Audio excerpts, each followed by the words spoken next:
Astro Prasad viewers அனைவருக்கும் வணக்கம். நீங்கள் இன்னும் நம்ம சேனலை சப்ஸ்கிரைப் பண்ணலைன்னா இப்போவே சப்ஸ்கிரைப் பண்ணிக்கோங்க. பக்கத்தில் இருக்கிற பெல் பட்டனையும் ப்ரெஸ் பண்ணி ஆல்னு செட் பண்ணி வச்சுக்கோங்க. அப்போ தான் நான் போட போகிற ஒரு வீடியோ உங்களால் ஈஸியாக பார்க்க முடியும். இந்த வீடியோவில் நம்ம என்ன பார்க்க போகிறோம் அப்படின்னு பார்த்திங்கன்னா, தனுசு ராசிக்கு அர்த்தாஷ்டம சனி என்ன செய்யும் அப்படின்றத பற்றி நம்ம இந்த வீடியோவில் பார்க்க போகிறோம். ஒரு சப்ஸ்கிரைபர் ரொம்ப நாளாக கேட்டுட்டு இருந்தாங்க. அந்த வீடியோவை தான் நான் இப்போ போட போகிறேன்.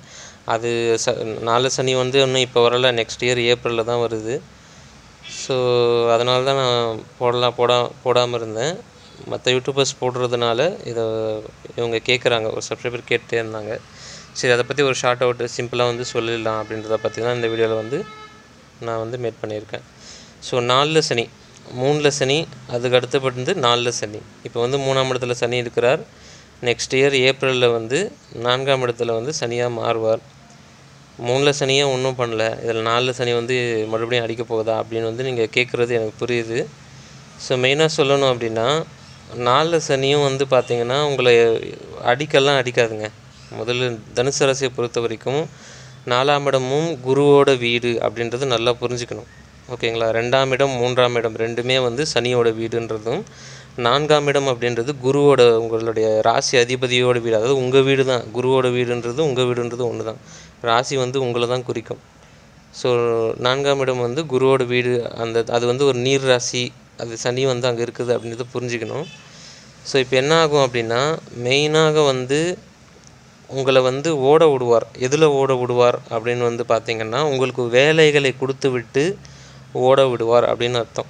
4 சனி வந்துச்சு அப்படின்னா காலில் சக்கரம் கட்டின்னு சுற்றுவாங்கன்னு சொல்லுவாங்க. ரொம்ப பிஸியாக இருப்பாங்க.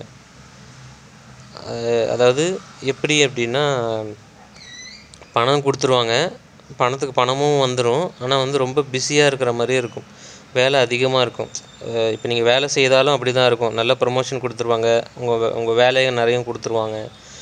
நீங்கள் ஒர்க் பண்ணாலும் அப்படி தான், பிஸ்னஸ் பண்ணாலுமே அதே தான்.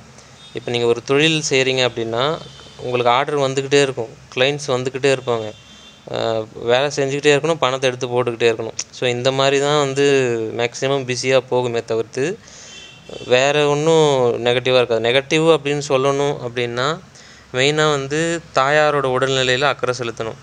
ஓகேங்களா? நீங்கள் தனுசு ராசிக்காரங்களோட தாயாரோட உடல்நிலை அவங்களுக்கு கண்டிப்பாக நீங்கள் பார்க்கணும். ஏன்னா 4ஆம் இடத்தோட உயிர் காரகத்துவம் அம்மா தான். ஓகேங்களா? ஸோ அந்த இடத்துல சனி வரும்போது அது ஒன்று கரெக்டாக பார்த்துக்கணும். அப்படி அம்மா உடல்நிலை நல்லா இருக்குது அப்படின்னா அவங்களோட பஞ்சாயத்து ஆகும். அவங்களுக்கும் உங்களுக்கும் ஏதோ ஒரு மனஸ்தாபங்கள் போகும். ஸோ அதையும் டெவலப் பண்ணாமல் அது ஏதோ பேசிட்டு போகிறாங்கன்ட்டு நீங்கள் உங்கள் வேலையை பார்த்துட்டு போயிடுங்க. அந்த எதையுமே டெவலப் பண்ணாதீங்க, நெகட்டிவாக இருக்கிறது. ஸோ இது ஒன்று. 3வது சுகஸ்தானத்தில் சனி வரும்போது, இப்போ நான் ஆல்ரெடி சொன்னேன் இல்லையா, உடம்பு சரியில்லாமல் போகும் அப்படின்றது தான். நான் ஆல்ரெடி சொன்னேன். இப்போ ஒர்க்கு வேலை அப்படின்னு ஓடுற மாதிரியே இருக்கும். ஓகேங்களா? அதுக்கான ஃபினான்ஷியல் இதுவும் வந்துடும். இருந்தாலும் அடுத்தடுத்து போயிட்டே இருக்கணும், மூவ் ஆகிட்டே இருக்கணுன்ற மாதிரியே இருக்கும் உங்களுக்கு. ஸோ அதனால் உடம்பு கெடுக்காமல் பார்த்துக்கோங்க. ஏன்னா வேலைன்னு போயிட்டு உடம்பு கெடுத்தவங்க நிறைய பேர் உண்டு. அதுலேயும் தனுசு ராசியில் மூல நட்சத்திரத்தை பொறுத்த வரைக்கும் வேலை செஞ்சே உடம்பு கெடுத்துப்பாங்க. ஓகேங்களா? உடம்பை பார்க்காமே வேலை செஞ்சு அந்த பேருன்னு அதுக்கே போயிடுவாங்க. ஒன்று பூராடன்னு கரெக்டாக வேலை செய்வாங்க.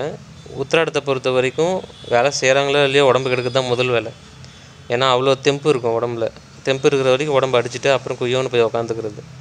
ஸோ இந்த மாதிரி விஷயங்கள்லாம் 4ஆம் இடத்துல சனி வரும்போது செய்ய வேண்டாம். உத்திராடத்துக்கு பார்த்திங்கன்னா சூரியனோட நட்சத்திரம் அப்படின்றதுனால உங்களுக்கு உடல்நிலை இயற்கையாகவே ஒரு மிடுக்காக தான் இருக்கும். ஒரு தெம்பு இருக்கும், போல்டு இருக்கும். இது வந்தாலும் பார்த்துக்கலாம், என் உடம்பு அசால்ட்டு தாங்கும் அப்படின்னு தான் நினைப்பீங்க. தாங்கும், உண்மை தான் அது.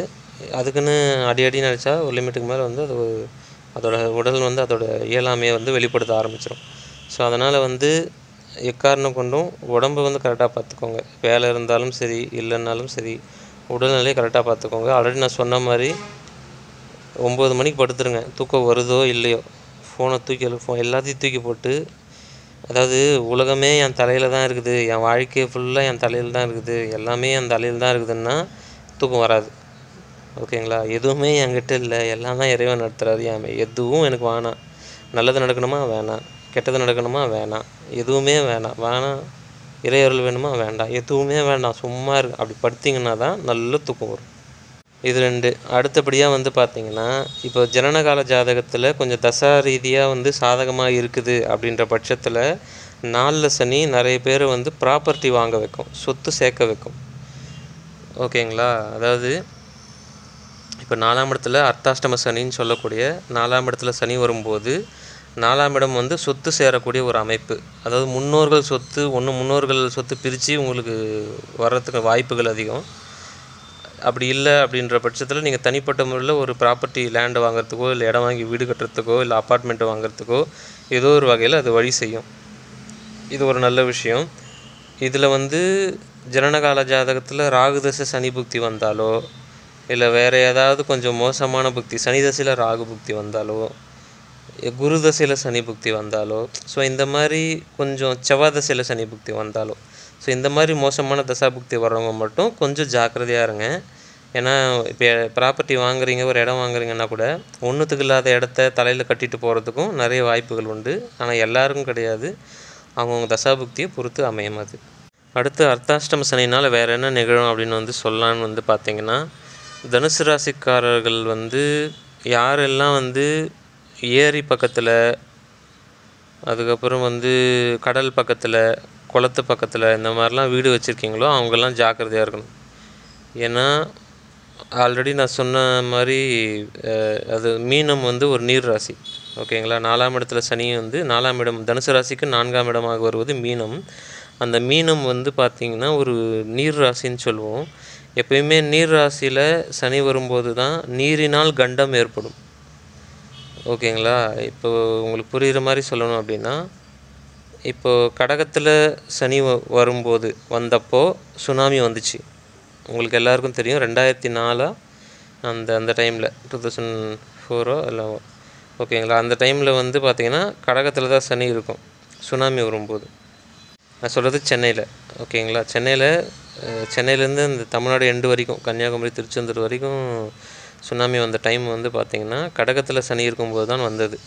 அதுக்கப்புறம் 10 வருஷம் 15 வருஷம் கழித்து 2015 and 16 வந்து பார்த்திங்கன்னா விருச்சிகம், அடுத்த நீர்ராசியாகிய விருச்சிகத்தில் சனி இருக்கும்போது தான் கடுமையாக மழை பெஞ்சு ரொம்ப பெரிய வெள்ளம் சென்னையில் வந்தது.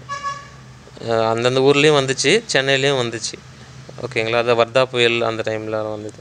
ஸோ அந்த டைமில் வந்து 2014, 15, 16 வந்து சனி பகவான் வந்து விருச்சிகத்தில் இருந்தால் அடுத்த நீர் ராசி. அதுக்கப்புறம் ஒரு 10 வருஷம் கழிச்சு இது அடுத்த நீர் ராசின்னு வந்து பார்க்கும்போது மீனம் தான்.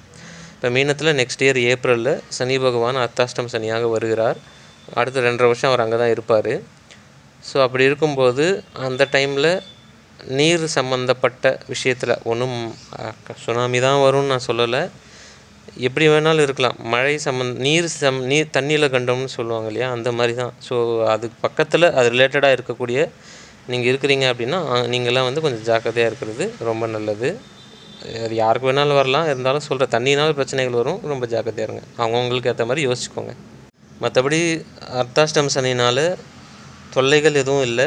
உங்களுக்கு வந்து பார்த்திங்கன்னா நிறைய உழைக்க வைக்கும், சம்பாதிக்க வைக்கும், ஃப்யூச்சருக்கு தேவையான விஷயங்களை வந்து சேர்த்துக்க வைக்கும். இதுதான் வந்து தனுசு ராசிக்கு நடக்கும், வேறு ஒன்றும் கிடையாது. இது வந்து நீங்கள் தப்பாக யாரும் நினச்சி பயப்பட வேண்டிய அவசியம் இல்லை. தொடர்ந்து சனிக்கிழமை பெருமாள் வழிபாடையும் ஆஞ்சநேயர் வழிபாடும் இல்லைனா காளியம்மன் வழிபாடும் தொடர்ந்து பண்ணிகிட்டே வரீங்கன்னா உங்களுக்கு எந்த பிரச்சனையும் இருக்காது. வாழ்த்துக்கள். சப்ஸ்கிரைப் பண்ணாமல் பார்க்குறீங்கன்னா இப்போயே சப்ஸ்கிரைப் பண்ணிக்கோங்க. உங்களது கேள்விகள் ஏதாவது இருந்தால் கமெண்ட் செக்ஷனில் பதிவு பண்ணுங்கள். ஜாதகம் பார்க்க விருப்பப்படுறவங்க வந்து ஸ்க்ரீனில் தெரியுற நம்பருக்கு கான்டாக்ட் பண்ணுங்கள். நன்றி.